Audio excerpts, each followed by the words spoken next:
Saya tidak membacakan latar belakang. Posyandu merupakan layanan kesehatan berbasis masyarakat yang berperan penting dalam menjaga kesehatan ibu, anak, dan lansia.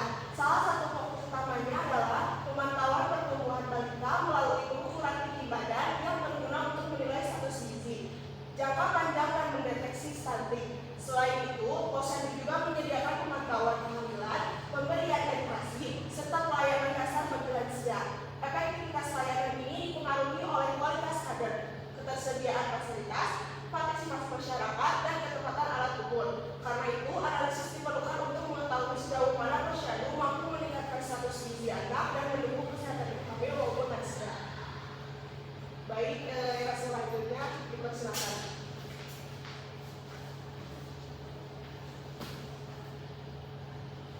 Selanjutnya yaitu fenomena yang diamati. Data menunjukkan bahwa tinggi badan balita bervariasi. Ada yang sesuai standar usia dan ada yang lebih rendah dari rata-rata. Perbedaan ini dipengaruhi oleh asupan gizi, pola makan, kesehatan, kualitas tidur, aktivitas fisik, serta faktor genetik. Hal ini menegaskan bahwa pertumbuhan setiap balita berbeda-beda, sehingga pemantauan rutin sangat penting untuk memastikan perkembangan mereka tetap optimal.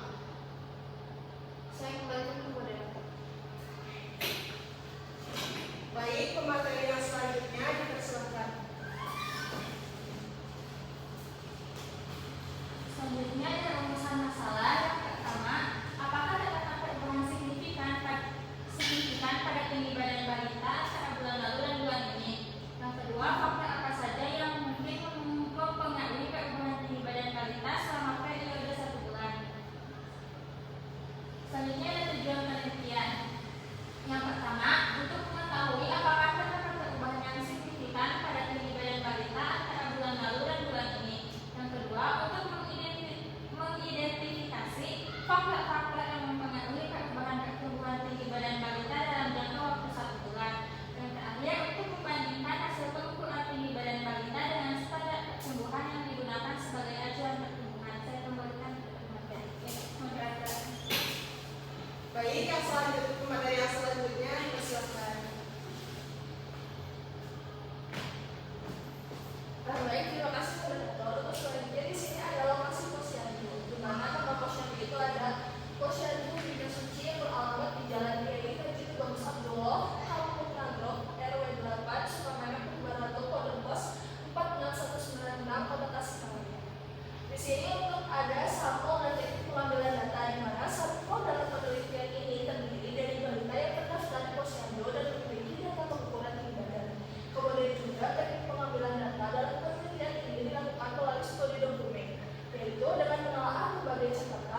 62,7 kemudian dipangkatkan 2. Yang itu tuh dilakukan semuanya pada semua data sampai data terakhir.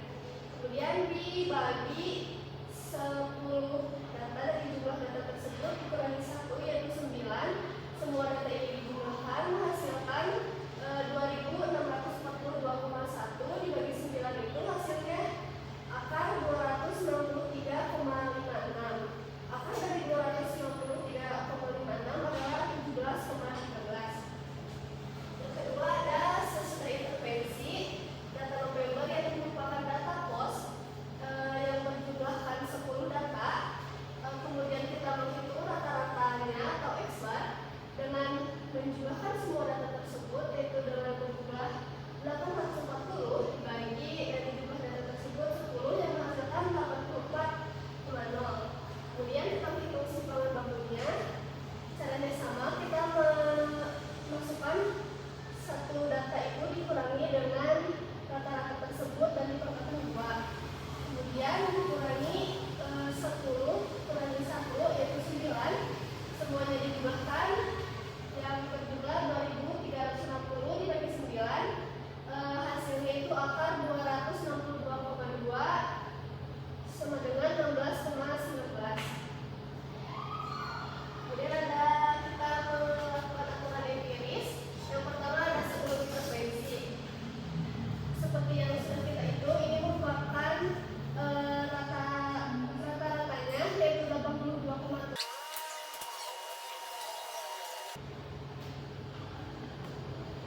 Di sini rata-rata yang sebelum intervensi itu 82,7 dikurangi simpangan bakunya itu 17,13 yang menghasilkan 65,57. Kemudian sama ada 52,7 ditambah simpangan bakunya 17,13 menghasilkan 99,83. Ini merupakan intervalnya.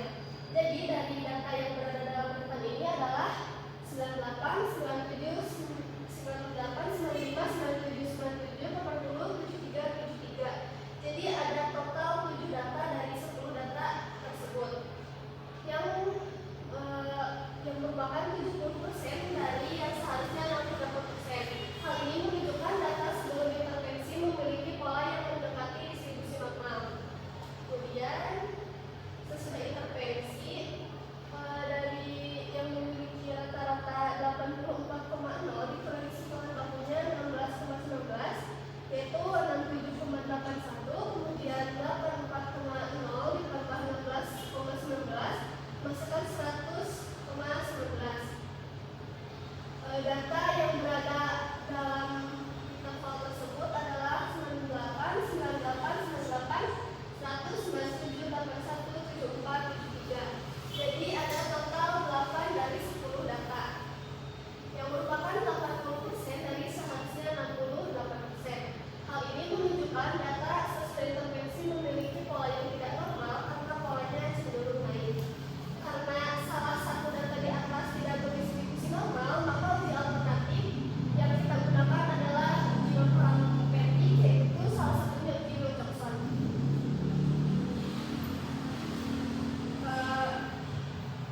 Yang pertama kita menentukan hipotesisnya terlebih dahulu.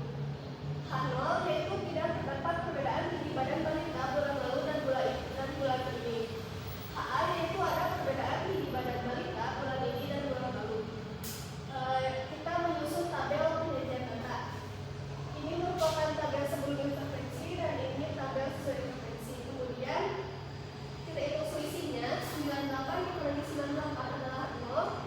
98 dikurangi 95 yaitu 3, 98 dikurangi 97 yaitu 1, 100 dikurangi 100 yaitu 0, 97 dikurangi 97 juga 0, 81 dikurangi 80 sama dengan 1, 74 dikurangi 73 sama dengan 1, 73 dikurangi 73 sama dengan 0, 63 dikurangi dengan 1 yaitu 2, 68 dikurangi 53 yaitu 5. Karena data di sini sudah mutlak, jadi kita tinggal masukkan seperti selisih.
kecukupan yang tinggi.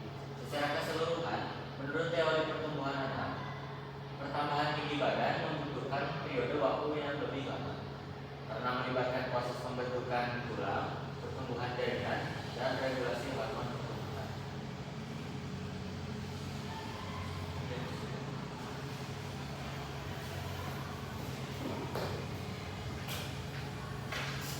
Baik, di sini saya akan membacakan kesimpulan dari materi yang telah kita sampaikan, yaitu berdasarkan hasil analisis menggunakan uji Wilson, Signet Brain Test diperoleh nilai P lebih dari 0,05 sehingga dapat disimpulkan bahwa tidak terdapat perbedaan yang signifikan antara tinggi badan balita sebelum dan sesudah intervensi. Dengan demikian, intervensi yang dilakukan belum memberikan pengaruh nyata terhadap perubahan pertumbuhan dan balita. Hasil ini menunjukkan bahwa peningkatan tinggi badan membutuhkan waktu lebih panjang dan dipengaruhi oleh berbagai faktor seperti kecukupan gizi harian, riwayat kesehatan lingkungan, serta faktor genetik.